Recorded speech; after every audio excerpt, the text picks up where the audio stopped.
अस्सलामु अलैकुम वरहमतुल्लाहि वबरकातुहू। मोहतरम भाइयों, बुजुर्गों और दोस्तों, ये हमारा इस्लाह मुआशरा का 238वां सबक है। मोहतरम बुजुर्गों, अभी मैं इंडियन एक्सप्रेस में एक न्यूज़ पढ़ रहा था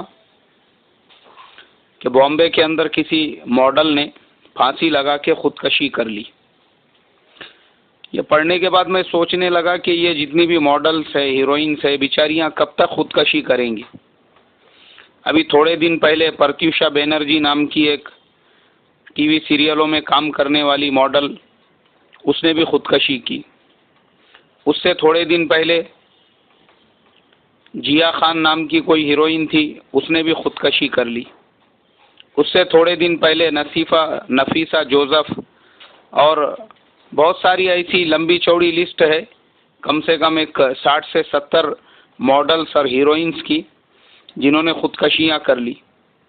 और शायद रमज़ान में भी एक न्यूज़ मैंने पढ़ा था कि कोई हीरोइन, वो बेचारी हालात से परेशान होकर दिल्ली में मंदिरों के सामने भीख मांग रही थी और इत्तेफाक से उसका सरनेम खान था और किसी मुसलमान की औलाद थी। मगर हुआ क्या कि इस्लाम ने उसके लिए जो हुदूद बनाई है कि तू पर्दे में रहे, घर की 4 दीवारी में रहे और तू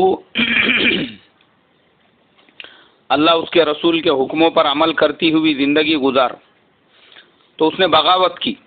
बोले मैं क्यों अल्लाह रसूल के हुक्मों पे चलूं, मैं हायर एजुकेटेड हूँ, मैं मॉडर्न हूँ, मैं वेस्टर्न के कल्चर पे चलूँगी, मैं यूरोप और अमेरिका के कल्चर को इख्तियार करूँगी। जैसे वहाँ औरतें, वहाँ लड़कियाँ एकदम आज़ाद होती है, उनको फ्रीडम ऑफ वीमेन मिला हुआ होता है, तो हमको क्यों नहीं, हम क्यों इस्लाम को फॉलो करेंगे, हम क्यों पर्दे में रहेंगे, हम क्यों बुर्क़े में रहेंगे। ये इंटेंशन उस अकेली का नहीं, आज हर उस मुसलमान घराने के लड़कियों का है जिनके माँ बाप गांव खेड़े से बड़े शहरों के अंदर कमाने खाने के लिए आते हैं। पहले रिक्शे चलाते हैं, गाड़ों पे कांदे बटाटे और सब्जी तरकारियां बेचते हैं, गली कूचों में भंगार जमा करते हैं। लेकिन जब उनको थोड़े पैसे आ जाते हैं, थोड़ा एटीट्यूड चेंज हो जाता है, तो अपने बच्चों को पढ़ने के लिए बड़े बड़े इंग्लिश स्कूल्स में, कॉन्वेंट स्कूल्स में डालते हैं। और मैं ये नहीं कहता कि इंग्लिश और कॉन्वेंट स्कूलों में नहीं पढ़ाना चाहिए, बिल्कुल पढ़ाना चाहिए। उनकी लैंग्वेज सीखने में, एजुकेशन हासिल करने में कोई हर्ज नहीं है, लेकिन उनका कल्चर नहीं सीखना चाहिए। तो प्रॉब्लम यही होता है कि ये जो हमारे न्यू दौलती है, उनको न्यू दौलतिया कहा जाता है, जो गांव खेड़ों से गरीबी की हालत में आके या अपने परेशानी के दिनों को भूल कर जब बड़े करोड़पति और मालदार बन जाते हैं, तो वो अपनी पुरानी ज़िंदगी छोड़ के ये सोचते हैं कि हम भी कैसे यूरोप और अमेरिका वालों के रास्ते पे चले।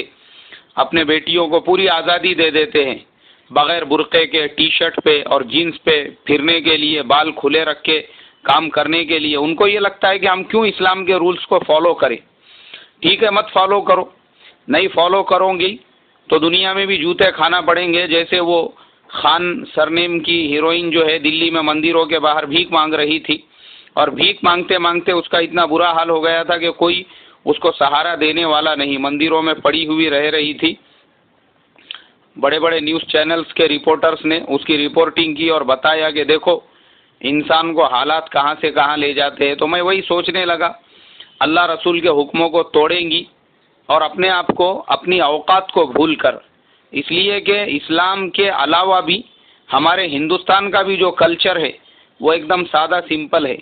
तो ये जितनी मॉडल्स है, ये जितनी हीरोइंस है जो खुदकशियां करती है या उनके रास्ते पे चलने के लिए हमारे आज के ज़माने की जो लड़कियां उनके रास्ते पे चलना चाहती है, मैं उन तमाम को ये मैसेज देना चाहता हूँ कि देखो इस दुनिया के अंदर कितना अंधेरा है। तुमको जो रोशनी नज़र आ रही है, वो रोशनी के पीछे के अंधेरे नहीं नज़र आ रहे हैं। ये मॉडर्नाइजेशन नहीं है, ये एक्चुअली अगर देखा जाए तो पॉइजनाइजेशन है। ये पूरा जहर फैलाने वाली इंडस्ट्री है ये। इसीलिए वो जो लड़की है जिसकी न्यूज़ मैं अभी पढ़ते बैठा हूँ इंडियन एक्सप्रेस में, उसमें उन्होंने लिखा कि अ 27-year-old model was found dead in her Andheri home Wednesday morning सुबह सुबह जो है बुध के दिन वो 27 साल जो मॉडल थी अपने घर के अंदर मुर्दा पाई गई। और जब उसके बाद में इन्होंने तहकीकात की तो पता चला कि वो दिल्ली की रहने वाली थी। फरवरी के महीने में बॉम्बे इस हिसाब से आई थी कि मैं भी मॉडल बनूंगी, मैं भी हीरोइन बनूंगी, मैं भी टीवी में और फिल्मों में खुदिया मारूंगी और मैं भी नंगी होकर बरहना होकर लोगों को अपना पूरा जिस्म दिखाऊंगी, नुमाइश करूंगी ताकि मैं भी स्टार बन सकूं।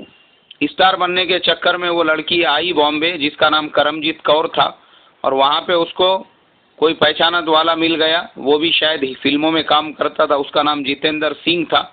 उसने अपने घर में उसको रहने के लिए जगह दी और बगैर निकाह के दोनों के अंदर रिलेशन बन गया। आज मेरे मोहतरम बुजुर्गों, हमारा ये जो मॉडर्न ज़माना है, इस मॉडर्न ज़माने की एक और सबसे बड़ी जो खराबी हमारे समाज में आम हो रही है यूरोप और अमेरिका के रास्ते पे चलने वाली, वो है लिव इन रिलेशनशिप, मतलब बगैर शादी के किसी के साथ में रिलेशन में रहना। और ये बगैर शादी के रिलेशन में रहने के लिए मैं देख रहा हूँ कि खाली गैर नहीं, हमारी मुसलमान लड़कियाँ भी इसमें पीछे नहीं हैं। उसमें बात तो ऐसी है जो अपने पुराने झगड़ों और पुराने यारों के साथ में रहने के वास्ते अपनी शादीशुदा ज़िंदगी में अपने हस्बैंड से डिवोर्स लेकर वापस से अपने पुराने झगड़ों के पास में जा रही है। बहुत सारी ऐसी है, वो नहीं रहना चाहती है। उन्होंने उनके नज़रों के सामने यूरोप अमेरिका का कल्चर है, उनको अपने पूरे बाल खुले रख के बगैर दुपट्टे के पूरे जिस्म की नुमाइश करना है। एक मर्द के साथ में मैं क्यों रहूं जब मैं हज़ार झगड़ों को घेर सकती हूं। वो नीयत से आज ये हमारे मुसलमान समाज में भी चीज़ आम हो चुकी है। और उसका नुकसान ये हो रहा है कि जब लिव इन रिलेशनशिप में रहेंगे तो जो पैदा होने वाली औलाद है वो तो हरामी कहलाएंगी। इसी वजह से हमारे हिंदुस्तान में रोज़ाना 200 से 250 छोटे छोटे बच्चे रेल के ट्रेनों में, ट्रेन के संडासों में, ट्रेन के डब्बों में, रेलवे के प्लेटफॉर्म पे, कचरा कुंडियों के ऊपर, डस्टबिनों में और इधर उधर जगह पे जो है कोने कोपरों में लोग रात के वक्त में लाके फेंक देते हैं। ये हमारे मुल्क में हो रहा है। यानी जानवरों से भी बदतर हमारी ज़िंदगी हो रही है। कुत्ते और सूअर भी अगर उनके बच्चे पैदा होंगे तो उनसे मोहब्बत करते हैं, उनको सीने से लगाते हैं। मगर वेस्टर्न कल्चर ने और अमेरिकन कल्चर ने हमारे हिंदुस्तान के वो भिखारी जिनके घरों पे खाने को जवारी बाजरी नहीं है, उनके रास्ते पे चलने के चक्कर में ये सब कदम उठा रहे हैं, लिव इन रिलेशनशिप और ये सारी चीज़ें। और फिर जो पैदा होने वाले बच्चे हैं उनको ऐसा कहीं पे भी फेंक रहे हैं। मेरे पास कम से कम 10 से 15 ऐसी तस्वीरें हैं, लेकिन आप भी अगर गूगल पे डालकर देखोगे इमेजेस में तो आपको 50 नहीं हज़ारों ऐसी फ़ोटोज़ मिलेंगी जिसके अंदर बच्चों को फेंक फेंक के किस तरीके से लोग चले गए। और कई ऐसे हॉस्पिटल से जहाँ पे औरतें बच्चे छोड़ छोड़ के भागती है या वहाँ के कचरा कुंडियों में डाल के जाती है। तो ये सब जो कल्चर हमको मिल रहा है, ये हमारे दिमाग जो ख़राब हो गए हैं, ये उसकी देन है। तो वो लड़की भी उसके साथ लिव इन रिलेशनशिप में रहने लगी और जब वो प्रेग्नेंट हो गई, लोग उनमें लड़ाई झगड़े होने लगे, लातों से जूतों से उसने उसको मारा ठोका। बाद में पता नहीं क्या क्या हुआ। यहाँ पे बहुत सारी लंबी चौड़ी story time the Indian express के अंदर लिखी हुई है। आखिर में मामला यहाँ तक पहुँचा कि वो लड़की उसने सुसाइड कर ली, खुदकशी कर ली और अपनी जान दे दी। तो बाबा ये जान देने की नौबत क्यों आ रही है? तो तमाम वो लड़कियां जिनको मॉडल बनना है, मैं उनसे यही रिक्वेस्ट करूंगा, क्योंकि पिछले साल भी या पिछले चंद महीनों पहले भी मैंने एक न्यूज़ पढ़ा था, हैदराबाद से 2 मुसलमान लड़कियां, वो एक हीरो है शैतान खान, उसको मिलने के वास्ते बॉम्बे आकर उसके घर के सामने खड़ी हुई और इधर हैदराबाद में उसके माँ बाप उन बच्चियों को ढूंढ रहे हैं, तलाश कर रहे हैं। अरे क्या है तुम्हारे दिमाग में ये काय का खुमार बैठा हुआ है? अगर तुमको हैदराबाद से बॉम्बे के रास्ते में ही किसी ने कुछ सूंघा दिया, बेहोश कर दिया और ले जाके जहाँ पे जिस्म फरोश औरतों के अड्डे होते हैं वहाँ पे बेच दिया, तो तुम्हारा क्या हाल होगा? तुम वहाँ से ना अपने माँ बाप के पास में जा सकती हो ना कहीं पे। शरीफ मुस्लिम घराने की लड़कियाँ ऐसी हरकतें नहीं करती है। अरे अपने को अल्लाह ने इस्लाम का कल्चर दिया हुआ है, थोड़ा सा कम से कम उस कल्चर का और हज़रत मोहम्मद सल्लल्लाहु अलैहि वसल्लम की निस्बत का तो पास लिहाज करो।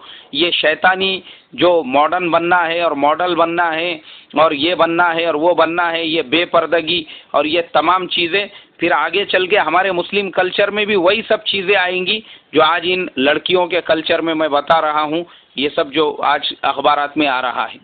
तो अल्लाह तबारक व ताला ये खबासतों से हमारी हिफाजत फरमाए और हमें अपने घरों में अपनी बहन बेटियों को सहाबियात के वाक़ियात सुनाने की, रोज़ाना एक 10-15 मिनट तालीम करने की और उनकी जहन साजी करने की और जो है उनको पर्दे में रखने की तौफीक अता फरमाए। और हम खुद जो अपने बच्चों को ऐसे वेस्टर्न कपड़े लाकर देते हैं और उनको फैशनेबल बनाने के चक्कर में रहते हैं, हमको भी थोड़ी समझ अता फरमाए कि बाबा हम अपने वो पुराने दिन भूल गए कि अल्लाह ने किस हालात से हमको यहाँ तक पहुँचाया है, ये मस्ती में आने के लिए नहीं, उसका शुक्र करने के लिए।